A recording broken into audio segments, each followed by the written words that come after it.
안녕하세요. 승리한산 가족 여러분, 오늘은 창세기 49장 1절에서 28절까지의 말씀입니다. 창세기 파트 2의 87번째 말씀으로 아들들에 대한 야곱의 유언이라는 제목의 말씀입니다. 승리한산을 말씀 중심 예배 중심의 성경 전문 교사를 양성하기 위해서 만들어진 성경 공부 교재입니다. 승리한 삶은 2017년 9월 창세기 37장에서 50장까지의 말씀을 함께 묵상하고 있습니다. 승리한 삶은 발행이신 박유일 목사님의 구속서로 조망한 성경 연속 강해집을 통해서 편집이 되었고요. 성경 연속 강해집은 신약이 완간된 이후에 구약의 완간을 위해서 계속 진행하고 있습니다. 최근에 완간된 것이 바로 소선지서입니다. 그리고 올해 안에 창세기가 완간되게 됩니다. 저희들 주일날 업로드되는 위크스터를 통해서 창세기 전체 구조를 보는 훈련을 하고 있고요.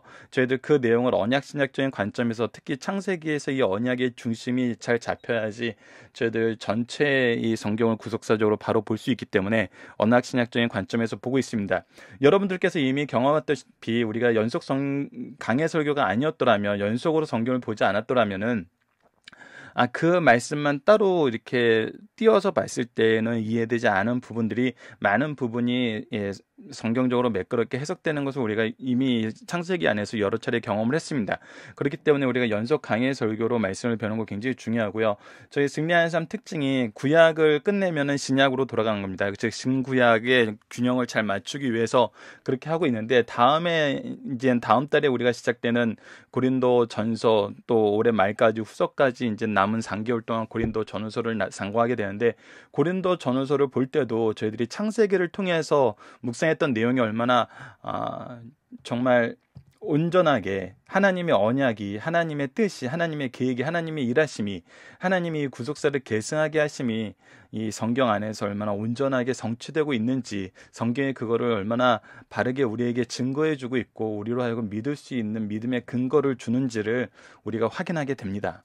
그래서 우리가 이 말씀 연구하는 거 계속적으로 여러분들 놓지 마시고 이 안에서 이 구속사의 능력 있는 일꾼으로서 승리하는 삶을 사는 우리 승리하는 삶 가족 여러분들 되었으면 합니다. 그래서 이번 주는 성도로서 성경적으로 어떻게 마지막 때를 준비해야 될까요? 이 말씀이 엄밀히 말하면 하이라이트가 바로 오늘 말씀입니다. 바로 야곱의 유언을 통해서 내가 이 세상을 살면서 끝냈을 때 우리 자녀들이 어떻게 앞으로 살아가야 되는지, 하나님의 뜻이 어디에 있는지, 너희들이 하나님의 뜻 안에서 어떠한 삶을 살게 되는지 보여주는 삶, 그것이 정말 이 구속사를 계승하는 삶이란 거죠.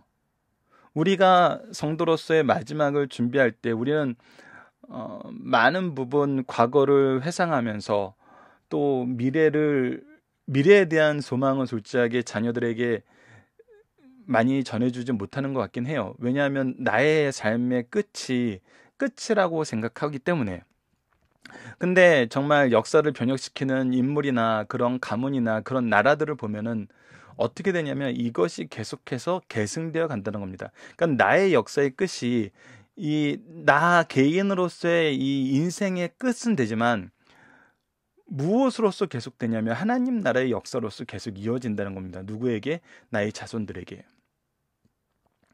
그렇기 때문에 항상 미래적인 소망을 얘기해 줄 수 있고, 그 미래적인 소망은 필연적으로 언제로 귀결되게 되냐면 이 완전한 역사의 끝인 예수 그리스도의 재림으로 우리가 보게 된다는 겁니다. 이것을 위해서는 우리가 시간에 대한 개념도 굉장히 중요해서 창세기 처음 부분에 우리가 이 시간에 대한 개념을 어떻게 생각하고 영혼에 대한 개념을 어떻게 생각해야 되냐 했을 때 우리가 가장 많이 하는 실수, 우리가 가장 많이 범하게 되는 제한적인 상황이 뭐냐면 하나님 또한 이 시간 안에 있다라는 것으로 착각한다는 거예요. 하나님께서 알파와 오메가 되신다는 것은 시작도 없고 끝도 없다시다는 거예요. 그렇기 때문에 하나님께서 얘기하시는 영원이라는 개념은 시간의 시작과 끝이 없는 시간, 이 시간의 흐름 안에서 계속된 존재다. 이것이 아니라는 거예요. 이게 아니라는 겁니다. 하나님께서 얘기하는 영혼은 시작도 끝도 없다는 것은 하나님께서 이 시간까지도 창조하셨다는 거거든요. 시간까지도 하나님께서 창조하셨다는 거예요. 이것이 가장 우리가 시간에 대해서 하나님의 이해하는데, 단순히 영원하다는 것은 이 시간의 틀에 한정된 시간 안에서 존재하는 그런 창조의 하나님으로 보고 있는데 아니라는 거예요. 여러분 이것을 성경적으로도 계속해서 우리에게 보여주고 있고, 그래서 이 영혼이라는 개념은 그냥 하나 없이 그냥 정말 인간적인 면에서 인간적인 생각으로 볼 때도 이것은 정말 공허하다라고 느낄 만큼 그냥 무작정 사는 거, 영원한 생명을 사는 거. 물론 과거의 권력자들은 더 많이 살고 싶어 했죠. 왜? 그들이 가진 권력을 유지하기 위해서. 근데 많은 문학자들이 뭐 이렇게 많은 역사의 근거를 가지고 이제 표현하는 건 뭐냐면 허무함이거든요. 나만 늙지 않고 나만 계속 이 삶을 사는 이 허무함. 그래서 결국 영원한 삶은 허무함으로 많은 문학 작품이 소개하고 있을 정도로 우리 인간에게 이 영혼이란 것은 그냥 이 시간의 흐름 안에서 그냥 꾸준히 존재한다는 것은 어떤 의미도 우리에게 새로운 것을 줄 수 없죠. 그런데 그런 문학적인 해석이 요즘에 많아지니까 이 하나님이 얘기하시는 이 영원한 삶, 천국에서의 삶, 이것을 그 허무한 삶하고 동일시하는 경향이 있어요. 근데 그것이 잘못됐다는 것이 성경에 계속 나타나고 있거든. 하나님은 이 시간까지도 창조하신 분이에요. 즉 우리가 살게 되는 삶은 이 허무한 이 시간의 흐름 안에서 그냥 무작정 놓여 있는 것이 아니라 우리가 생각하지 못하고 상상하지 못하는 다른 차원의 삶을 우리에게 가르쳐 주고 있다는 것이죠. 그것을 이제 현대 과학에서 이해하기 쉽게 설명한 사람이 바로 아인슈타인의 상대성 이론입니다. 상대성 이론이라는 건 시간까지도 상대적이라는 거예요. 그것을 학문적으로 증명해낸 그런 이론인 거거든요. 그래서 이 가변적인 것이라면 누군가 창조했다는 거거든요. 누군가에 의해서 만들어질 수 있다는 거예요.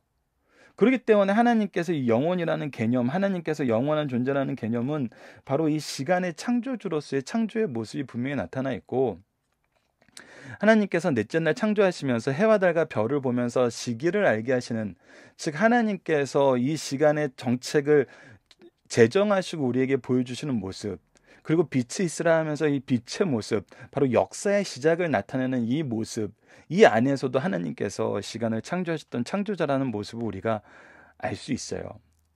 그렇다면 우리가 이제 하나님이 얘기하시는 이 영혼이 무엇인지 바로 이해하고, 이 영혼 속에 계시는 하나님의 이 놀라우신 구속의 사역을 우리가 이제 그 경험하는 이 시간의 흐름이 바로 역사인데, 우리가 바로 하나님의 영혼에 들어가기 위해서 창조된 존재이고, 그 창조의 역사 안에서 하나님의 구속사회를 통한 하나님의 은혜와 사랑을 우리에게 풍부하게 보여주시는데, 우리가 이제 이것을 보여주는 삶을 살아야 된다는 거예요.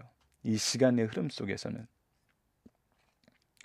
그래서 우리가 마지막 때에 항상 바라보게 해야 되는 것이 무엇이냐면, 이 시간의 끝은 언제? 예수님의 재림할 때. 항상 이것을 사모하면서 사는 삶이, 이것을 바라보게 하는 삶이, 이 세상이 얘기하는 잘못된 영혼의 개념이나 이 허무한 영혼의 개념이나 허무한 인간사의 개념을 이제 통해서 현재 이 삶을 즐기는 요로적인 라이프를 계속 강조하고, 이것이 정말 지혜롭게 살고 행복하게 사는 것이라고 얘기하는 이때에 우리는 무엇을 봐야 되냐면, 하나님의 언약으로 하나님의 은혜가 우리에게 어떻게 임하고 어떻게 성취되고 어떻게 계승되는지를 봐야 된다는 거죠. 그것이 바로 야곱의 유언의 핵심이란 것입니다. 그들이 애굽 땅에서 살지만 세상 문화에서 살고 세상의 풍요로움 속에서 살고 세상에서 안착할 수 있는 어떤 거룩함을 유지할 수 있는 영역에서 살지만 그곳이 끝이 아니란 거예요. 그리고 하나님께서 일하시는 것은 너희들의 삶을 통해서 하나님의 언약적인 성취를 이루시고 그것을 계승하게 하시면서 그 안에서 너희들의 반응을 항상 하나님께서 주목해서 보신다는 거예요. 그러면서도 계속적으로 우리에게 약속해주고 그 약속 안에서 거하게 하시는 것이 무엇이냐면 너희들이 내 백성이 된다는 거거든요. 너희들이 내 백성이 된다.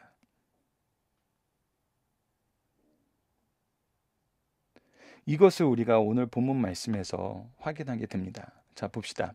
야곱이 그 아들들을 불러 이르되 너희는 모이라. 너희가 후일에 당할 일을 내가 너희에게 이르리라. 자, 처음에서도 뭐라고 시작합니까?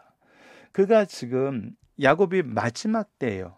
마지막 때 지금 그가 하고 싶어하는 얘기가 뭐냐면 후일에 당할 일이라는 거예요. 후일에 당할 일이라는 건 뭐예요? 바로 하나님의 계획이, 하나님의 인도하심이 나아가는 것이거든요.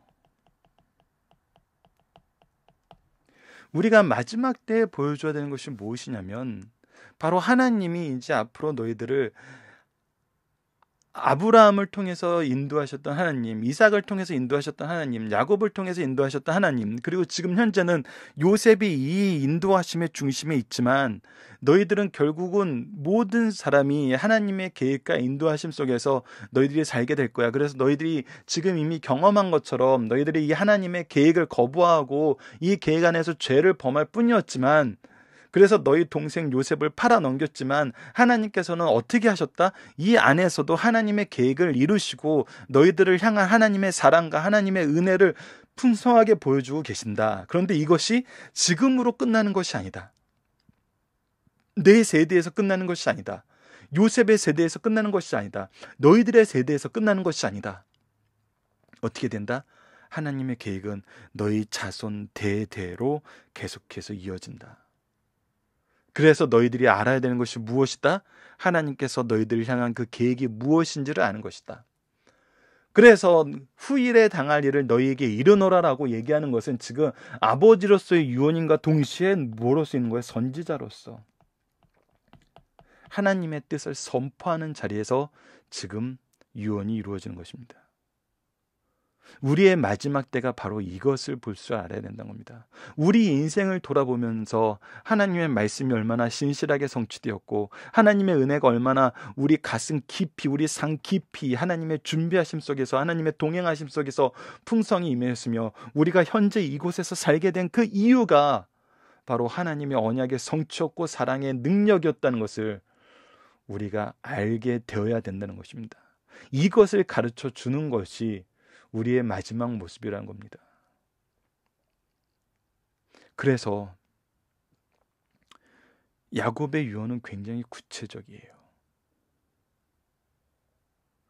우리가 어려서부터 신앙 안에서 유언할 때 두 가지는 꼭 빼놓지 말라 그래요. 주일 성수해라, 11조 열심히 해라. 근데 이것에 대한 증거가 되는 삶이 누구였냐면 바로 우리 부모님이었다는 겁니다. 지금까지 지내온 것 주의 크신 은혜라. 내가 하나님의 백성으로서의 삶을 살았던 확실한 증거가 나의 인생이었다는 거예요.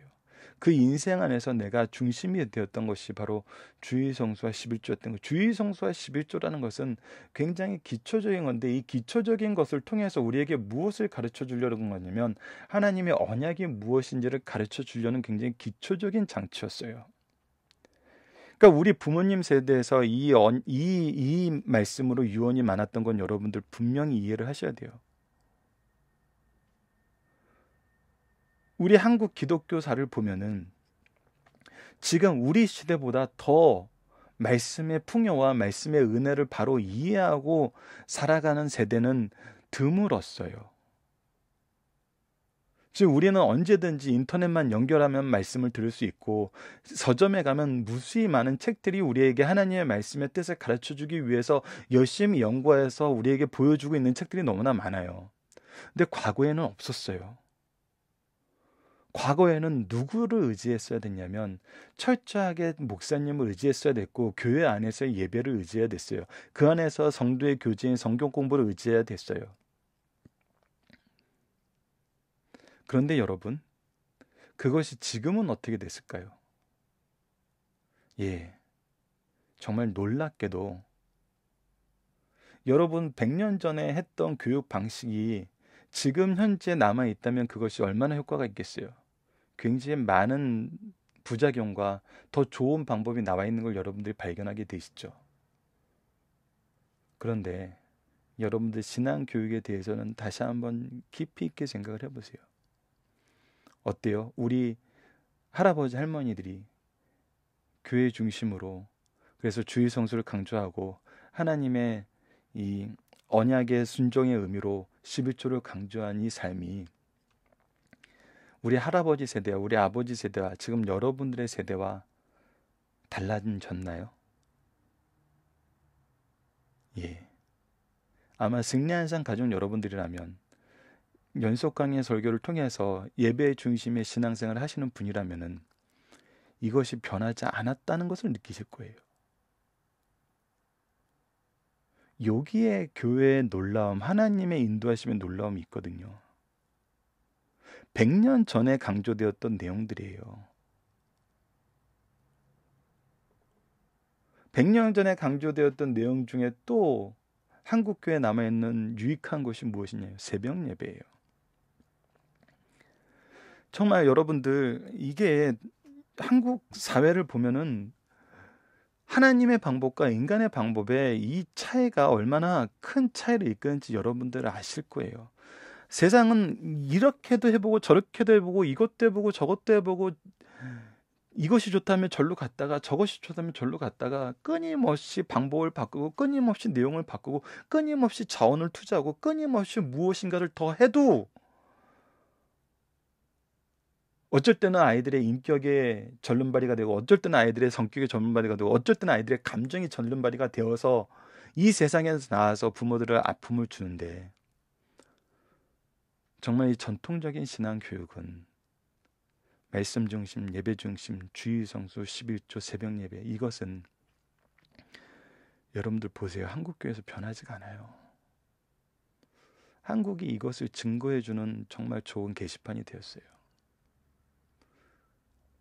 그러면 우리가 무엇을 해야 되냐면 과거에는 말씀 중심, 예배 중심을 교회에서만 우리가 배울 수 있었는데 지금은 아니잖아요. 실제로 아니잖아요. 그러면 우리가 무엇하는 사람이 되는 것이 교회의 온전한 모습인가? 이것은 정말 놀랍게도 고린도 전서에서 초반부에 우리가 다음 달에 배우게 됩니다. 너무나 많은 재능과 너무나 많은 방식들이 나왔어요.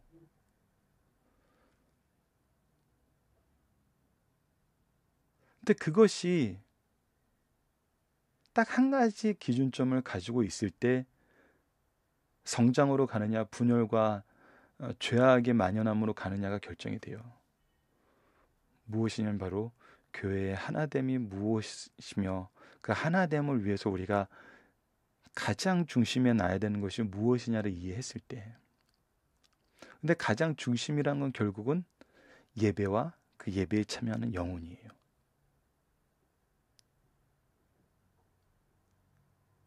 그랬을 때 우리가 정말 이 하나님의 은혜의 풍요로움을 더 확장시키고 그 안에서 놀라운 성장을 이끌게 되는 거거든요. 그래서 여러분들이 지금 각자가 해야 되는 일은 주일날 목사님에게 모든 것이 맡겨놓는 것이 아니라 주일날 우리 아이를 담당한 선생님들에게만 모든 것을 맡겨놓는 것이 아니라 우리가 이제 아이들에게 이것을 가르치는 우리가 집에서부터 먼저 예배를 위해서 준비할 수 있도록 인도하는 왜 하나님의 구속사에는 하나님의 준비하심이 있었어요. 그 얘기는 뭐냐면 우리의 준비하심을 이끌어내신다는 거예요. 하나님이 동행하심이 있어요. 우리와 함께 동행하심을 경험하게 하신다는 거예요. 그래서 우리가 준비하는 사람이 되어야 된다는 겁니다. 우리 각자가 이것을 준비하는 사람이 되어야 돼요. 우리 자녀를 준비시킨 상태에서 교회로 인도하게 돼야 돼요. 그랬을 때 우리 자녀들은 분명히 교회 안에서 리더가 됩니다. 신앙의 리더가 되고 역사의 주역이 됩니다. 하나님께서 누구를 통해서 일하시겠어요? 하나님이 요셉을 준비시키는데 아브라함과 이삭과 야곱이라는 3대가 흘러서 요셉이 준비가 됐어요.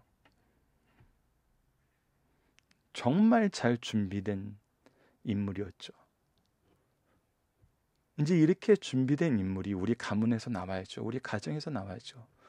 우리 교회에서 나와야죠. 그래서 세상에 나가서 신앙생활과 세상생활을 막 이렇게 짜집게 하고 서로 필요할 때만 이용하는 지금 이 세상에서 뉴스에서 나오는 그 일부 정치인들과 일부 사회학자들의 모습이 아니라 요셉처럼 세상에 나가서 하나님의 계획을 선포하고 하나님의 살아계심을 선언하고 보여주고 의지하게 만들면서 하나님의 구원이 당신을 통해서 우리에게 왔습니다라고 고백할 수 있는 그런 인물들이 이제 우리 가문에서 나와야죠. 우리 교회에서 나오고. 자, 이렇게 인물이 나왔을 때 야곱이 자기 아들들에 대해서 예언을 합니다. 그 예언에는 안타깝게도 과거의 모습이 있어요. 과거의 잘못함이 있습니다. 자, 봅시다. 르우벤아, 첫째 아들입니다. 너는 내 장자요 내 능력이요 내 기력의 시작이라. 위풍이 월등하고 권능이 탁월하다마는 그는 정말 놀라운 사람이었고 하나님의 축복의 시작이었습니다. 근데 그거 어때요? 물에 끓은 같았은즉 너는 탁월하지 못하리니 내가 아버지의 침상에 올라타였으므로다. 그가 내 침상에 올랐었도다. 첫째 아들에 대해서 하나님의 엄한 심판과 이 심판으로 인해서 그가 무엇을 잃었다는 거예요? 장자권을 잃었다는 거예요. 장자이고 능력이지만 그것을 잃었다는 거예요. 그가 근친상간의 죄를 범했다는 거예요. 그가 끓는 물 같았다는 거예요. 순간 뜨거워지나 그 뜨거움이 그를 망치는 뜨거움으로 갔다는 거예요. 그래서 그의 열정, 욕구를 참지 못했다는 거예요. 둘째, 셋째 아들 봅시다. 시므온과 레이는 형제요 그들의 칼끝은 폭력의 도구라. 내 호나 그들의 모의에 상관하지 말지어다. 내 영광과 그들의 집회에 참여하지 말지어다. 그들이 그의 분노대로 사람을 죽이고 그들의 혈기대로 소의 발목에 힘줄을 끊었음이로다. 그 노염이 혹독하니 저주를 받을 것이요 분기가 맹렬하니 저주를 받을 것이라. 내가 그들을 야곱 중에서 나누며 이스라엘 중에서 흩으시리라.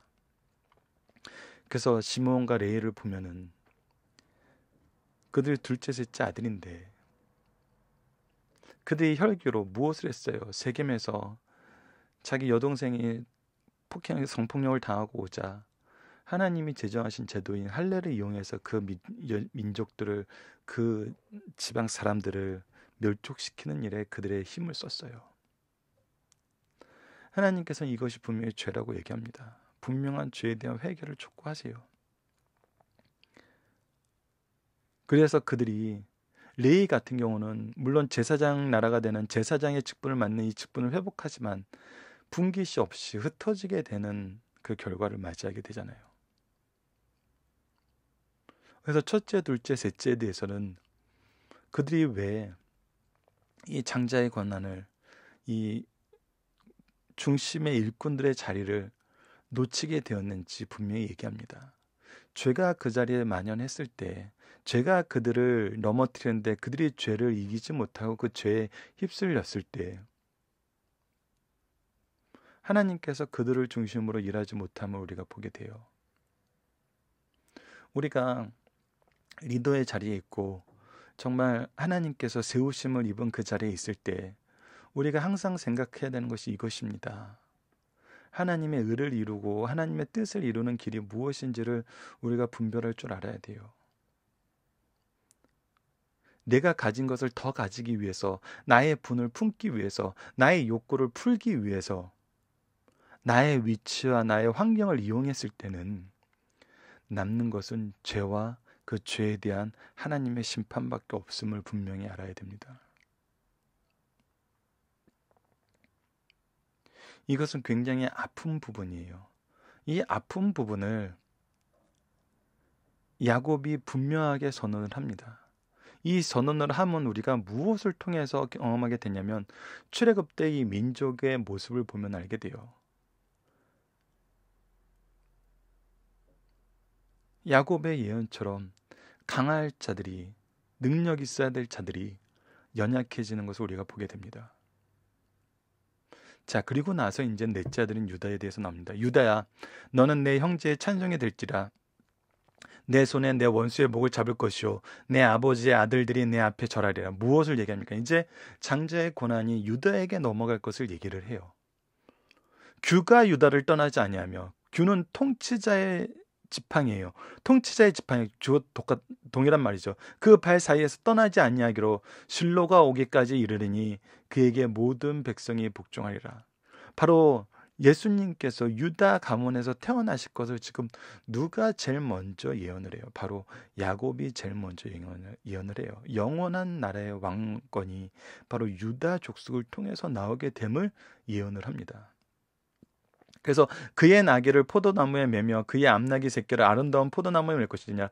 포도나무는 여러분들 보라색을 띠는 왕도 얘기하지만 풍요로움도 얘기해요. 평화도 얘기해요. 우리에게 이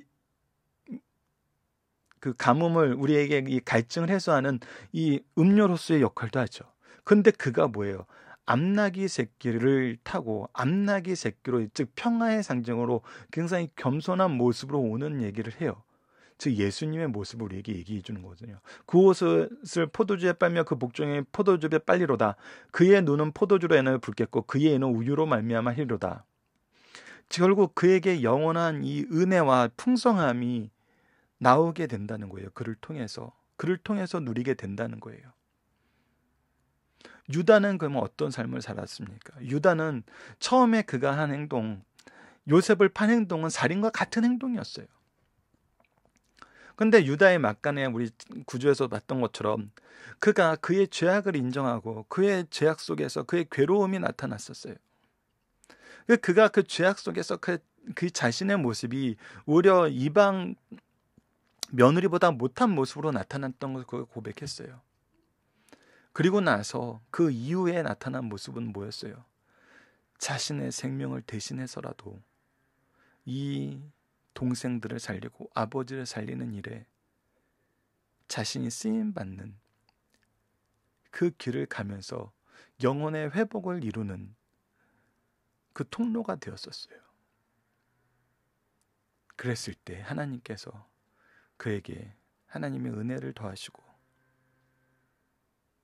이렇게 야곱을 통해서 유다가 앞으로 어떤 가문이 되고 어떤 민족이 되고 이 세상을 향하여 어떤 역할을 하게 될지를 분명히 선언합니다. 그래서 여기까지를 통해서 이제 보고 그 다음을 봅시다. 스불론은 해변에 거주하리니 그곳에 배 매는 해변에서 그의 경계가 시돈까지라. 이사갈은 양의 우리 사이에 끊어 앉은 건장한 나귀로다. 그는 쉴 곳을 보고 좋게 여기며 토지를 보고 아름답게 여기고 어깨를 내려 짐을 메고 앞제 아래에서 성기리로다. 다는 이스라엘 한 지파 같이 그의 백성을 심판하리로다. 다는 깁설은 뱀이요 새끼의 독서로다. 말발굽은 물어서 그 탄자를 들어 떨어지게 하리라. 여호와여 나는 주의 구원을 기다리리로소이다. 자 봅시다. 이 스불론에서부터 단까지 이루어지는 이 내용을 통해서는 앞으로 이 민족의 미래를 얘기해주고 있어요. 특히 가나안 땅에서 어떻게 삶을 얘기해주고 그들이 어떠한 그 유업을 잊게 될지를 보여주고 있죠. 그 유업을 잊은 땅에서 각자의 삶의 모습을 얘기를 해요. 그러면서 이제 마지막에 이제 단이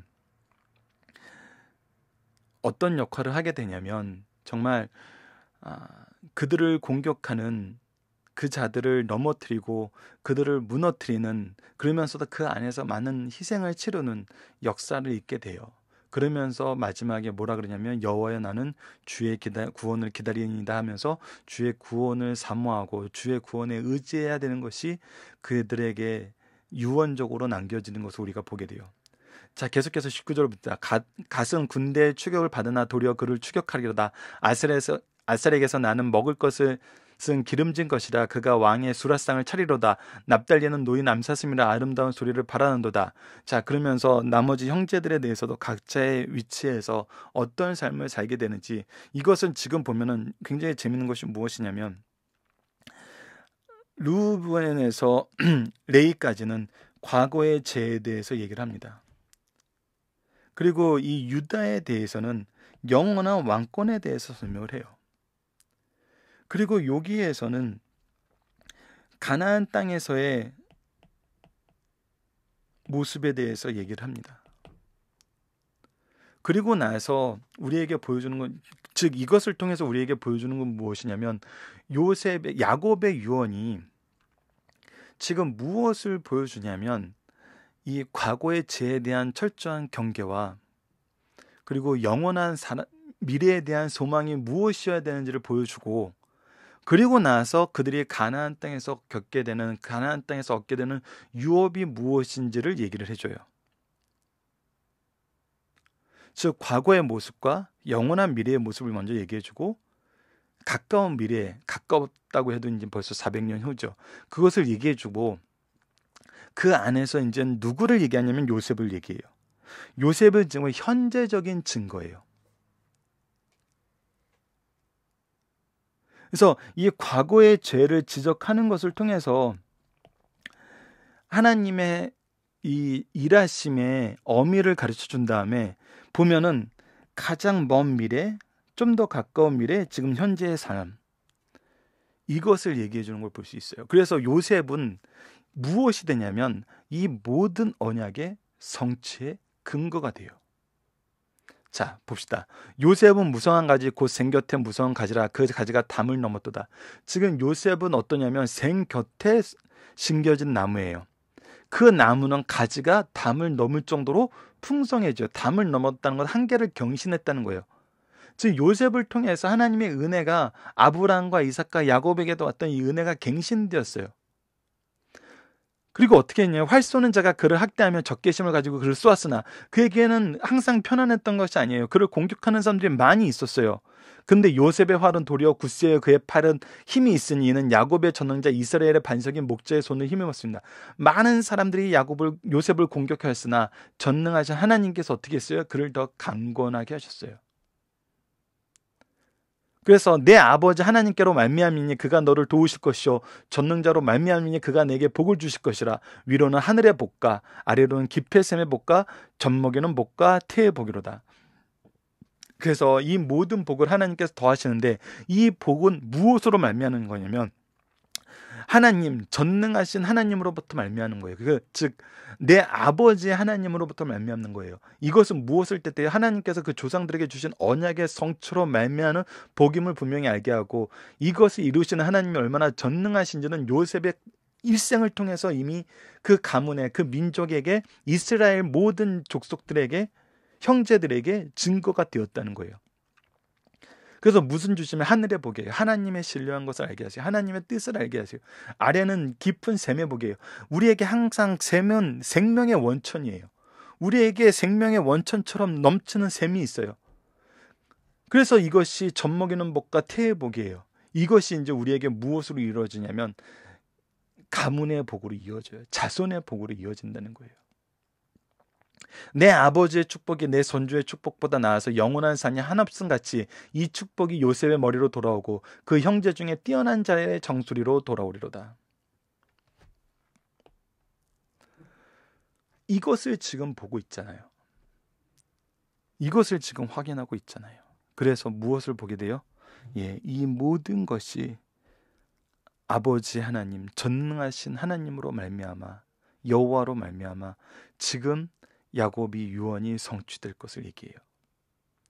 그리고 맨 마지막에 베냐민 막내를 위해서 예언합니다. 베냐민은 물어뜯는 일이라. 아침에는 빼앗는 것을 먹고 저녁에는 움킨 것을 나누리라. 이것을 통해서 무엇을 얘기하냐면 첫 번째 왕권이 베냐민을 통해서 성취되는 것을 얘기한 것이라고 생각을 해요.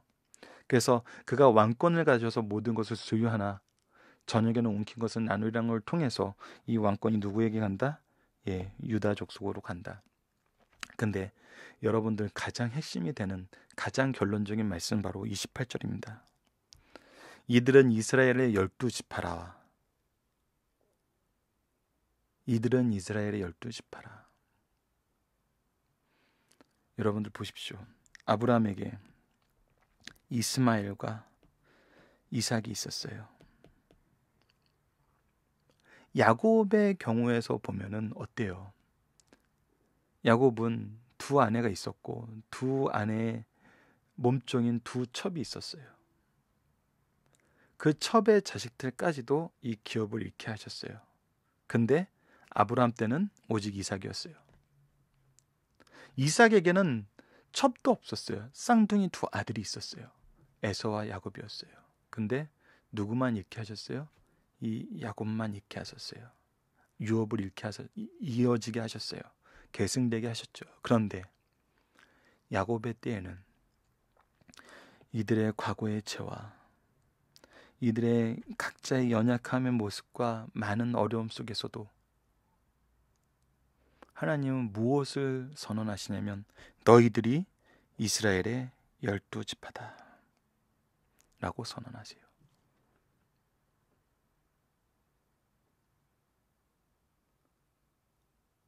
이것이 바로 하나님의 계획이란 것입니다. 너희들은 이제 나의 백성이다. 너희들은 나의 백성이다. 우리가 자녀들에게 얘기할 마지막 멘트가 있다면 바로 이것입니다. 너희들은 하나님의 백성이다. 너희들의 과거의 죄와 미래적인 소망 안에서 너희들이 각자가 어떻게 다양한 삶을 살게 되더라도 너희들이 잊지 말고 의지해야 되는 것은 무엇이다? 너희들은 하나님의 백성이다. 그 증거가 되는 삶이 야곱의 삶이었고 그것이 확대되는 삶의 증거가 바로 요셉의 삶이었어요. 이와 같이 그들의 아버지가 그들에게 말하고 그들을 축복하셨으니 곧 각자의 분량대로 축복하셨더라. 이 분량대로라는 말이 참 놀랐습니다. 우리가 달란트에 대해서도 달란트를 주는 것은 하나님이 주시는 거고 그 분량대로 주시는 거예요. 그러나 우리가 깨닫게 되는 것은 무엇입니까? 각 사람에게 하나님의 계획하신 바가 있었다는 거예요. 각 사람을 구속사의 능력 있는 일꾼으로 세우신다는 거예요. 주인공으로 세우신다는 거예요.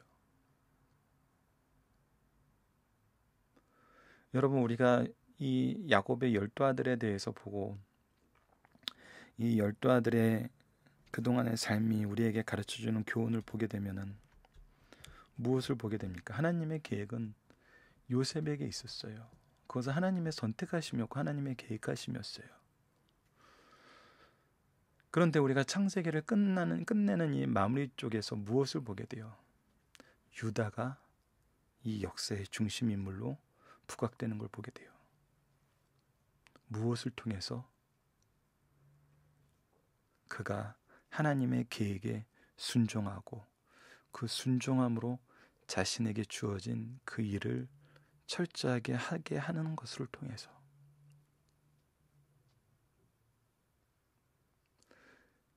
이것을 통해서 우리가 보게 되는 것은 무엇이냐면요, 여러분. 하나님께서는 하나님께 순종하는 자들을 통해서 일하신다. 이거 맞아요. 여러분 100% 맞습니다. 그런데 우리가 창세기를 보면서 가장 많이 연관해서 봤던 이 사도행전 스데반의 설교를 통해서 보게 되는 건 뭐냐면 하나님은 항상 우리를 향한 하나님의 계획이 있었어요. 우리 한 사람을 향한 하나님의 계획이 있어요.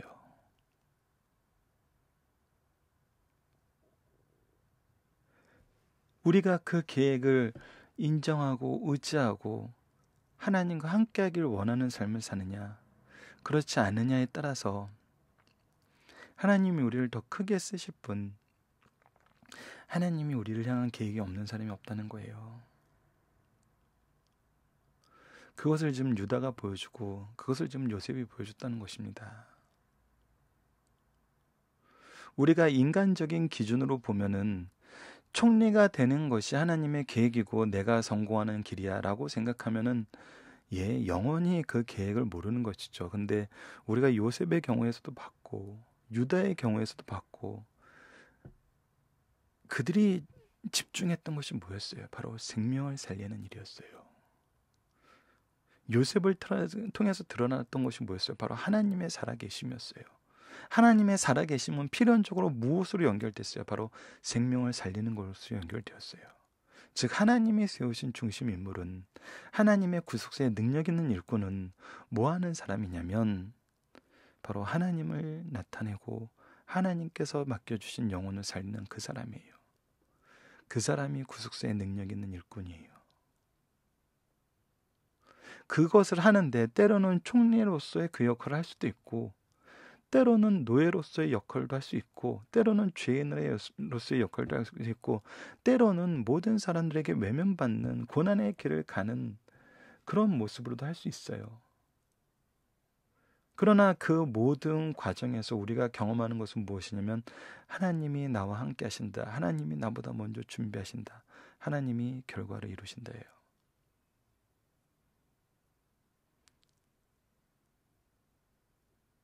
그래서 야곱의 유언을 통해서 우리가 보게 되는 것은 너희들이 하나님의 백성이고 너희들을 향한 하나님의 계획하심이 항상 너희들보다 먼저 준비되어 있고 너희들과 함께 하기 때문에 두려워하지 말고 하나님과 함께 참된 소망을 소유하면서 소망하면서 영혼을 위해서 살라. 이것을 보여준 인생이 바로 우리의 인생이고 우리 선조들의 인생이고 우리 스승들의 인생이고 교회 리더들의 인생이라는 것이 자녀들의 눈을 통해서 삶을 통해서 정말 온 모든 오감을 통해서 경험이 되는 거거든요. 그것이 바로 우리가 준비해야 될 모습이란 겁니다. 자, 유다를 향한 축복의 내용이 의미하는 것은 무엇입니까? 예, 영원한 왕권이에요. 요셉을 향한 축복의 내용을 통해서 확인하는 건 뭐예요? 하나님께서 그의 조상들에게 주신 언약을 얼마나 신실하게 성취하셨냐는 거예요. 성취의 근거가 돼요.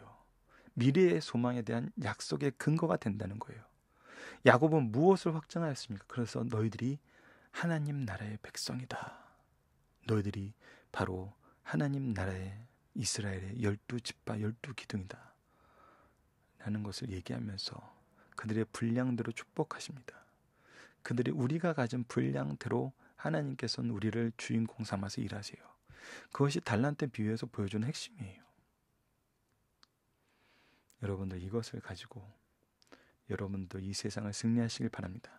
자, 중심사상을 보도록 하겠습니다. 중심사상 앞부분은 이제 창세기 49장에 대한 서론적인 내용이 많이 소개되어 있습니다. 창세기 49장은 야곱이 12아들들을 모아놓고 각 아들들에 대하여 유언하는 내용이다. 창세기에서 가장 긴 시의 형태로 되어 있는 야곱의 유언으로 널리 알려져 있으며 또 다른 표현은 야곱의 축복 혹은 야곱의 마지막 말씀으로 부르기도 한다.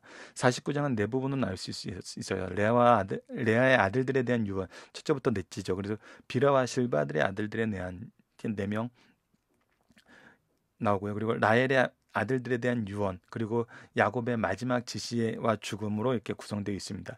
창세기 49장은 야곱이 죽기 전에 12아들들을 불러놓고 말한 말씀으로 형식은 유언이지만 내용은 미래에 대한 예언이에요. 즉 선지자로서 예언을 한 거예요. 얘는 아브라함에 대한 하나님의 약속이 미래에 어떻게 성취될 것인가를 보여주는 말씀으로 다음과 같은 큰 의미가 있습니다. 이 의미에 대해서 먼저 보도록 하겠습니다. 첫 번째, 자녀의 미래에 대한 부모의 선언은 중대한 영향을 끼친다는 겁니다. 야곱은 선지자로서 12명의 아들들의 과거의 선한 일에 대한 칭찬과 죄에 대한 책임을 물어 축복과 저주를 선언하고 있어요. 이 유언적 선언은 가나안 정착시대, 사사시대, 그리고 다윗 왕조까지 시행된 것을 볼 수 있어요. 부모가 행하는 자녀들의 미래에 관한 생각과 선언은 자녀들의 미래에 중대한 영향을 끼친다는 사실을 보여주고 있습니다.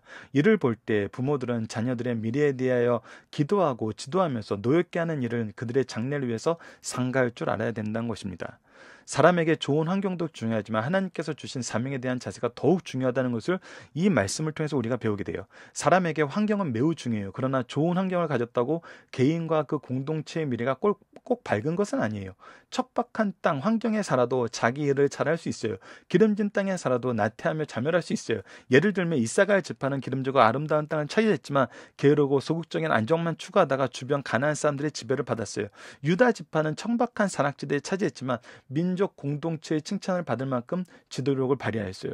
주어진 환경 속에서 하나님께서 주신 사명을 자각하고 그것을 지키려 할 때 환경을 초월한 역사가 이루어진다는 것을 우리가 보게 됩니다. 이 부분은 아까 이제 가나안 땅에서의 모습에서 좀 더 자세하게 나타난 것인데 이제 설명을 좀 약했습니다.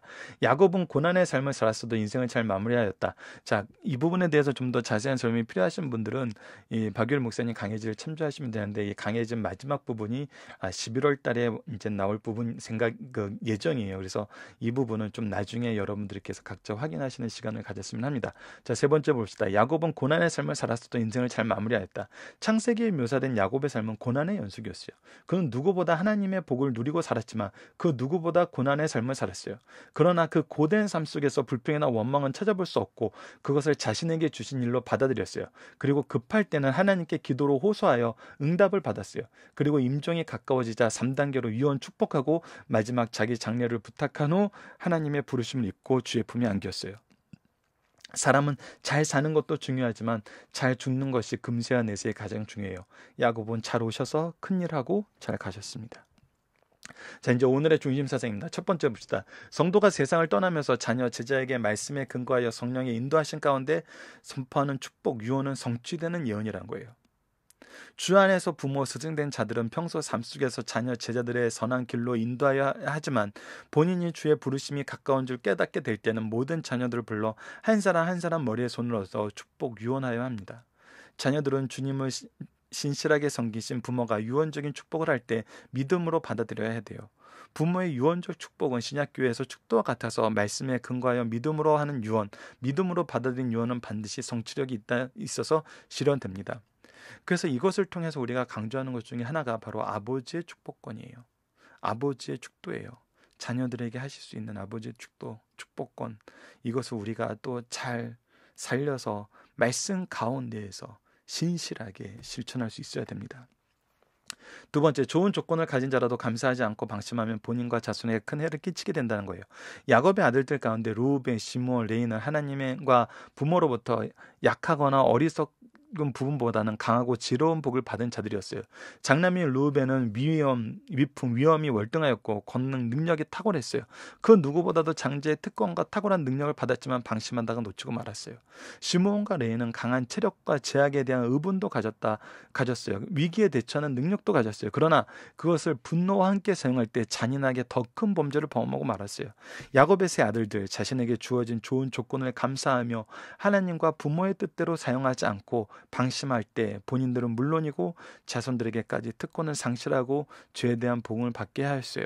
언제나 큰 은혜를 받은 자가 더 크게 배신하고 더 큰 벌을 받게 돼요. 이것이 사람들의 죄악이요 어리석음이라는 걸 우리가 분명히 알아야 됩니다. 세 번째, 유다는 다양한 죄를 범하였으나 회개하고 꾸준히 성장할 때 메시아의 조상이 되는 지파의 수장이 되었습니다. 유다는 형제들이 동생을 죽이자고 할 때 그렇게 하자, 죽이는 것이 옳다 할 수 없었어요. 살인의 의사는 없었어요. 그 상황에서 죽이지 말자 할 때 분위기가 살릴 수 없었어요. 이때 죽이는 것보다 살리기 위해서 노예로 팔자고 하였고 노예로 팔았어요. 그러나 이것은 큰 죄였어요. 죽이는 것과 마찬가지였던 거죠.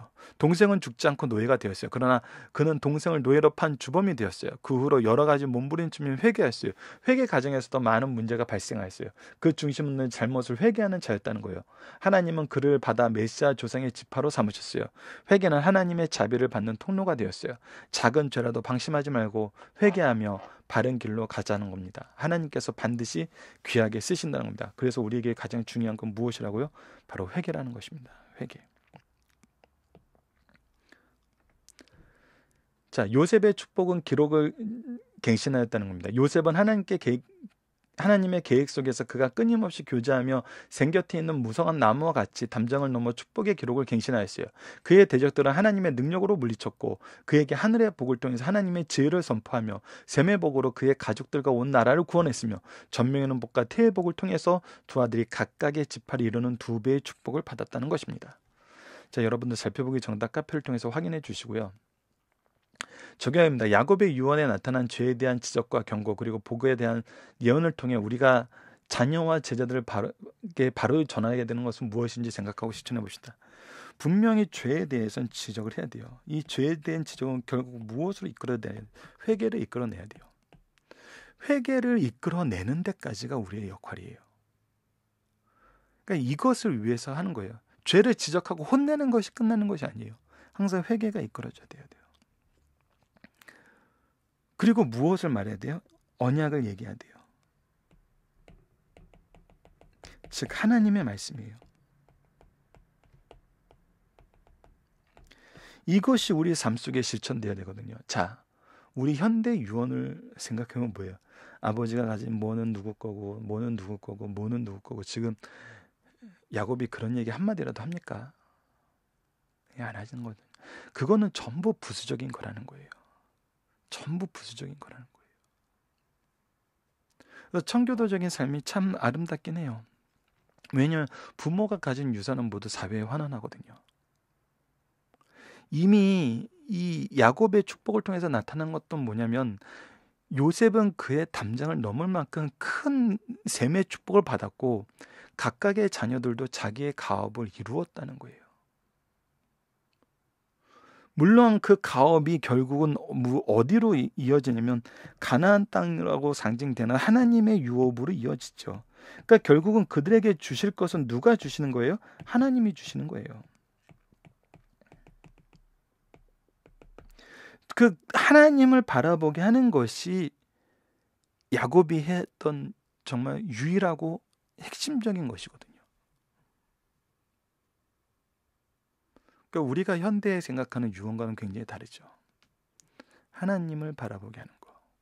하나님을 바라보게 하는 거. 이것이 우리에게 가장 중요함을 다시 한번 묵상하는 시간이 되었으면 합니다. 말씀을 기초로 기도하기를 통해서 마치겠습니다. 하나님, 야곱의 마지막 축복의 기도와 말씀을 통해 우리가 먼저 하나님의 임재 앞에 무릎 꿇게 하여 주소서. 우리의 인생이 하나님의 통치의 증거가 됨을 기억하고 충성되게 언약을 의지하며 의와 거룩과 지혜로 죄와 유혹을 이기며 승리하게 하여 주소서. 또한 참된 소망으로 자녀를 축복하는 부모가 스승이 되게 하여 주소서. 예수님 이름으로 기도드립니다. 아멘.